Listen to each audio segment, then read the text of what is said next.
Hello friends, and welcome back to another video and new series where I will go through and analyse episode 1 of the Rings of Power and dissect what worked well and what didn't. There will be a lot of perspectives that we will be looking at, such as lore-wise, dialogue-wise, characterizations, writing, plot, etc. So it will be similar to the strengths and weaknesses video I did here, but now more in depth. So make sure to like and subscribe, but without further ado, let's get right into it. Nothing is evil in the beginning. This episode starts in Tirion, and first off the music is beautiful, and then we get a similar narration by Morvith Clark, who plays Galadriel, obviously similar to how Cate Blanchett opened the Fellowship of the Ring.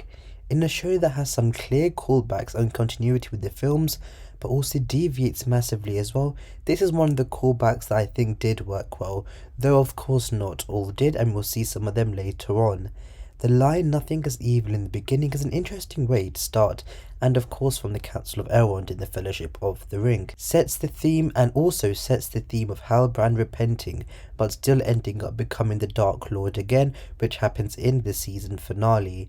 Emily Child-Villiers, who plays young Galadriel, was good, but this whole opening boat sequence with the bullying and kids just didn't seem like the strongest way to start the show, as it did feel a bit contrived, but at least established that not all elves are nice, unlike when some of the movies it seemed like a lot of them are nice, except from of course Thranduil. The stone sees only downward. The darkness of the water is vast. The main message here was the quote by Finrod about rocks and floating, etc. The message of this analogy makes sense, but the actual quote was a tad bit cheesy, but the callback to this discussion in the end of the episode where Galadriel jumps works better. Also, I can never picture Finrod with short hair, but Will Fletcher was excellent as Finrod, especially in adopting that role of a wise older brother. Then we have the prologue, which was mostly made up, but established the fact that Morgoth was defeated and Sauron went into hiding. But of course a lot of this prologue condensed the events of the first age, as this battle with Galadriel holding the helmet here is probably the Battle of Unnumbered Tears, and weirdly they made the ship sail from Valinor to Middle-earth, which was the name of the continent, instead of Beleriand. You can argue that this simplifies it for the viewer, but Arondir and Adar mention Beleriand later on, so it doesn't really make sense as to why it cannot just be named Beleriand here, unless that was more meaningless fan service. The Sauron shot with the orcs was amazing at the end, alongside this underwater elven shot, which showed the destruction presumably as well, which was really beautiful and felt like it could have even fit in the Peter Jackson films. Then we are at Finrod's deathbed, with of course the claw marks here, indicating the lore event of the death of Finrod at the hands of Sauron, which did happen, but then we have the mark which worked technically as a plot device to move the story forward. The main point of this though is to show the viewer the beginning of Galadriel's revenge arc and her hunt. The revenge arc begins in Forodwaith, which off the back was a bit too long for me personally, but did establish that Galadriel was still grieving but in hurried revenge. But the extent this was successful is what we will be seeing soon and throughout this video. We then get our first introduction to the protagonist Galadriel, who in this interaction is actually quite stern and cold, and she doesn't seem the nicest, which is probably purposeful by the showrunners. How long can living flesh endure where even sunlight fears to tread? However, the line by Thondir, "How long can living light endure where sunlight fears to tread," was a great line again, emphasizing the light versus dark struggle. I don't understand why they are holding each other in the scene, and shows the company seemingly struggling in the cold winds, but then a second later when one of them disbands and falls behind, they all stop holding each other and Galadriel and the others can walk like there is no problem, which begs the case as to why they were holding on to each other when they seemingly can get through it. This is just a minor thing in the end. A lot of shows have these little technical things, but I did notice this. My hand is past feeling. This place is so evil, our torches give off no warmth. The torches giving off no warmth was a good touch, however, providing an understanding of how cold this place is. The foreshadowing of the troll here as well was as good and similar to Shelob's introduction. The troll fight in the end was a tad bit goofy, but brutal as well when Galadriel stabs the troll. It would have been nice to see the other elves fight as well, as in season 1 we saw a great lack of elves fighting except from Galadriel and sometimes Arondir, but instead it was this flip that looked really choreographed that didn't come off the best in my opinion. I can still feel the light of the trees on my face. The two trees feeling on Galadriel's face callback was a touch that I quite liked, as out of all the elves in the show, she was one of the few to see the light. I know they were trying to highlight Galadriel as being rough and not like a proper elf here, where they're fighting and that's fine, but it wasn't choreographed the best. Then you shall do so alone. The company mutiny here, and as a viewer you kind of agree and support the mutineers, and again this is intentional by the showrunners. But when we are introduced to our main protagonist, and that protagonist is Galadriel, and this is a thing the show heavily lies on as she moves the plot forward, it's a bit awkward for the viewer as her personality hasn't come off the nicest in this initial stage. The rashness and stubbornness of Galadriel is the main thing that this episode tries to keep in check, but on occasion maybe goes a bit too far, knowing that this is still our hero and us the audience meeting her for the first time.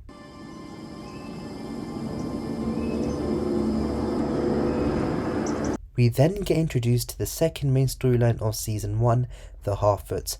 Firstly, what the hell are these creatures?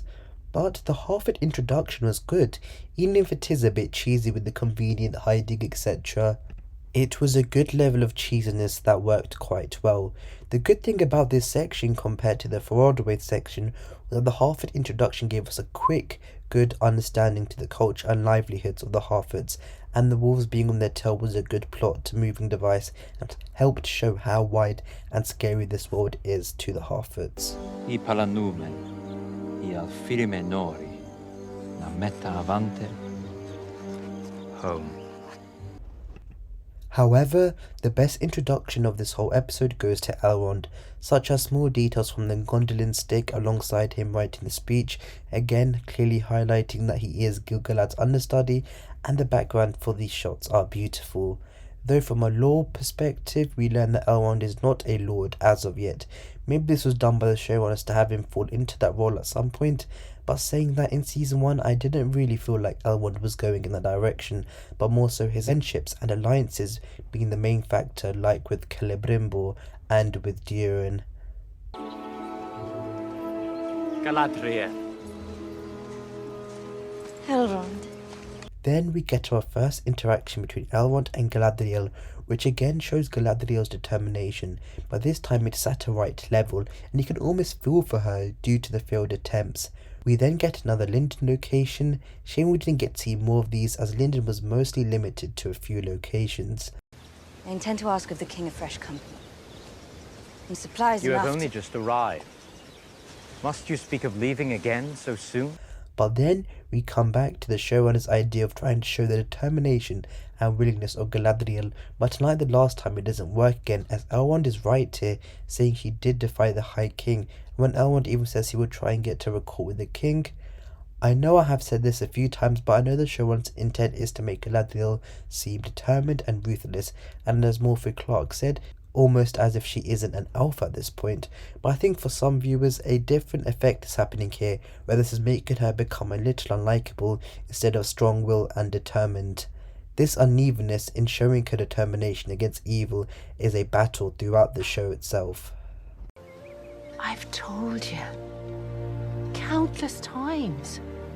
The dialogue here between Nori and her stepmother fairly well shows the joyfulness and upbeat nature of Nori, the other lesser lead of the show, though the trouble down south stuff seems really cliche because of the same conversation happening in the Green Dragon in the Fellowship of the Ring. The point came across that Harfoots don't want to get involved with the wider world, but was a bit artificial and could have been more natural. Though Morgoth fell an age ago, washing away the last remnants of our enemy like... Elrond reciting the lines here was a great bit, and even Galadriel noting it too shows the positive side of their friendship, which was great. We get our introduction to Gil-galad played by Benjamin Walker, who really looks the part. but honestly overacts a bit here. The decision to go west is an important one, and you can at least see Galadriel's warranted frustration by this. The next scene is my favourite of episode 1, where Galadriel is accounting about the great kings and heroes of old and how she does not feel like one of them. Are you just going to stand there breathing like an orc? I suppose some part of me always believed my rest would be here, with them. But instead I am to leave them. Even when she talks about Elrond coming up behind her like an orc, this was a nice to at least see Galadriel's slightly humorous side, which was nice while it lasted, as once they go into conversation, it is almost a 180 in Galadriel's mood as she gets frustrated with Elrond in supporting Gil-galad's decision, and I feel like most of the audience here is on Elrond's side when he points out her flaws such as the blindness and the mutiny being her fault due to her obsession and not listening to instructions. Again, this could easily be purposeful by the showrunners and therefore it was the objective and they are successful in achieving that.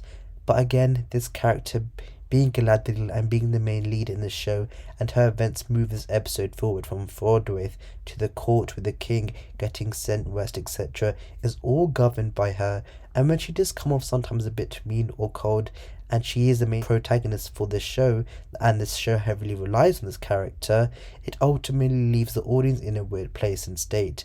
As I said earlier, quite awkward. The undying lands of Valinor. We here should be feeling that though Galadriel deserves it, ultimately it is kinda unfair that she goes west, and we the viewer want her to stay in Middle-earth. That is the clear bottom line, and that's the kind of opinion that the showrunners want us to have. I just think that up to this point in this episode, having that feeling and opinion isn't justified, as the audience wouldn't have a lack of sympathy, and as of right now in this episode there isn't even any evidence that evil has returned, the opposite in fact, with the sigil meaning nothing. One line said by Galadriel in this exchange, though, which I thought was very good, Where song would mock the cries of battle in my ears. which is I think a great way in illustrating the grieving and uneven state Galadriel is in, and is still subtle. Robert Aramir's delivery throughout this whole scene was great by the way too. Karaya's in 3 moves. Next we get our introduction to Arondir, who walks past and helps the chess player, and it's fair to say we get immediately the cool vibe from him, which I think worked quite well here. Has it really been a fortnight already? It has. And then the introduction to the legend himself, Wardreg, and the poison plot begins, which I actually quite like, as a way to build tension, have it lurking in the background of our minds that these things are getting poisoned. But then we get what is in my opinion the worst scene and part of episode 1, which is Theo's friend getting angry with Arondir, and the acting here is just awful and over the top, and they could have easily gotten the intended point of the scene, which is the message that the humans have a deep-rooted hatred for the elves, much more better and subtly. Give me a hand.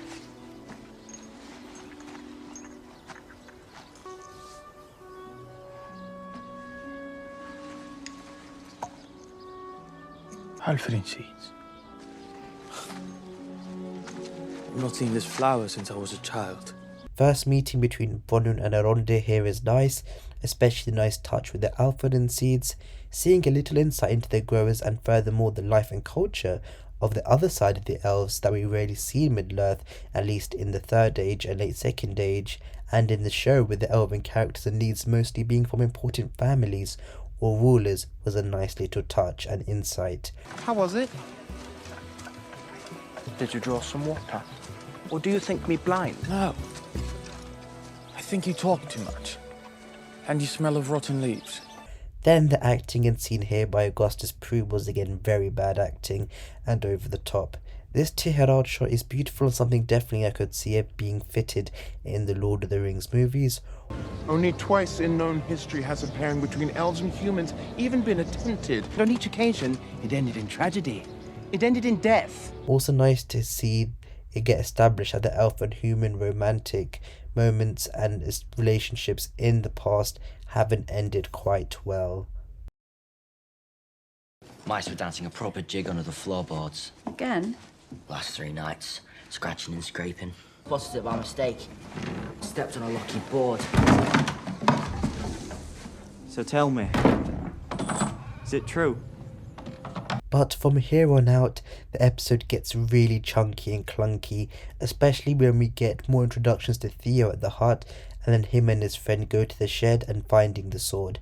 I believe a lot of this stuff really slowed the episode down and was a part of the reason why Tolkien fans and the average audience both complained about the first 2 episodes being slow and boring, and realistically all the Tirhadar stuff could have happened maybe in episode 2. The reason being that when a Tolkien fan or the average audience in media hear Lord of the Rings or Middle-earth or Tolkien, they think of elves, dwarfs, wizards, orcs, epic battles, etc. Those are the very strong points of Tolkien, and that's what fans and viewers expect, not a normal human village with normal human characters which any fantasy show like Game of Thrones, The Witcher, Wheel of Time, etc. has. Is nothing new or special. Those other stuff I mentioned above is what makes Lord of the Rings and Tolkien different, and maybe having an introduction to the dwarves or the elves in Region first, or having something else could have been better in hooking the audience to watch longer, as we know the completion rates weren't high. Though Theo finding the sword was kind of intriguing, but then there is talk around the gossip of Arondir and Bronwyn, which leads to a boring discussion as it's around 2 original characters that we were barely introduced to yet. But his moment alone with it and the mark was very good as well, as we know about the poisoning happening in the background and Galadriel seeing this mark before. It links together quite well. There was Elrond and Galadriel's face fade shot, which I thought was a funny technical callback to the films. Then the shadow she sought. You believe it does exist? Set your mind at peace about it. Nice to see the conflict here in Elrond between whether Galadriel leaving is the right decision, but still no real emotion from Gil-galad. Just because a character is a king doesn't mean they can't express some emotion. Lord Celebrimbor?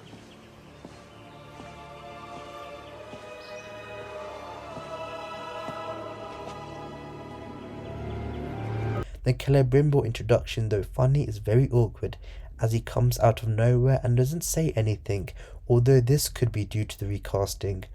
You are far too curious and meddlesome to have been born a Harfoot. Are you quite certain you're not part squirrel? This Harfoot scene was quite charming, showing Nori's inquisitiveness compared to the rest of the Harfoots, and this basically sets out the base of her character and how she wants to go out there into the world. The people of Holden were known for having been especially strong in the loyalty to Morgoth. What did you just say? Here it has been made clear now that the Southlanders have a dark history linked to Morgoth worshipping.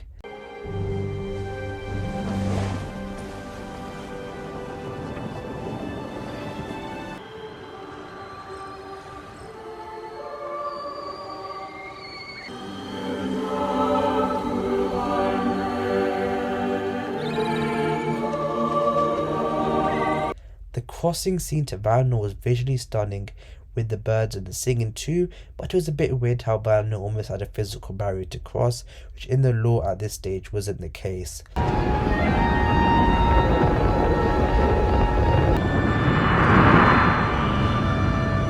Finally, we have the famed Meteor Man scene of him shooting across the sky, and this whole montage was a great way to close the episode, showing everybody's reactions. But then we have the whole Finrod quote about first having to touch the darkness, which is kind of ironic, as by making this jump she ends up meeting Halbrand, who in fact is Sauron. I guess the showrunner's intent was trying to show Galadriel's rashness, but also determination by jumping out into the open sea. I just think this whole concept of showing that could have been a bit better and executed better, as it is still quite silly that a character like Galadriel would jump in the middle of an empty sea with no close lands, where she could have still had the same conflict before getting onto a ship, etc. Basically, there could have been a better way to show this rashness, which doesn't make her seem dumb.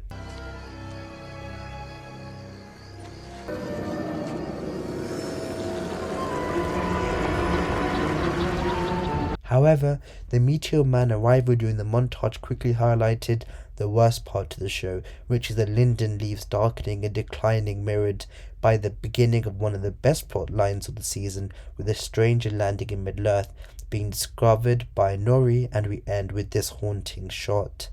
Season 1 episode 1 of The Rings of Power is a mixed episode, as it is quite while quickly and succinctly introducing major characters like Elrond, Galadriel, Nori the Stranger, and setting up their motivations.